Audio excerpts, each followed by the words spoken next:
তোমাকে স্পর্শ করতে গিয়ে কতবার যে আমি গুটিয়ে নিয়েছি হাত, সে কথা আমার ঈশ্বর জানেন।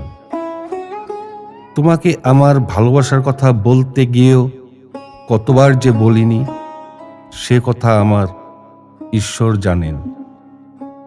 তোমার হাতের মৃত কড়া নাড়ার শব্দ শুনবার জন্য দরজার সঙ্গে চুম্বক খণ্ডের মতো আমার কর্ণযুগলকে গেঁথে রেখেছিলাম।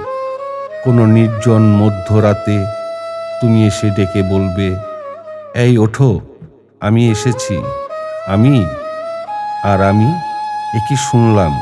একই শুনলাম এমন উল্লাসে নিজেকে ছুড়ে দিচ্ছি তোমার উদ্দেশ্যে। ঠিক এরকম একটা দৃশ্যের কথা কতবার যে আমি মনে মনে কল্পনা করেছি, সে কথা আমার ঈশ্বর জানেন। আমার ঈশ্বর জানেন আমার চুল পেকেছে তোমার জন্য। আমার ঈশ্বর জানেন আমার জ্বর এসেছে তোমার জন্য।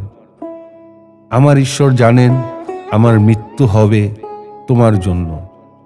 তারপর ওই ঈশ্বরের মতো কোনো একদিন তুমিও জানবে আমি জন্মেছিলাম তোমার জন্য, শুধু তোমার জন্য।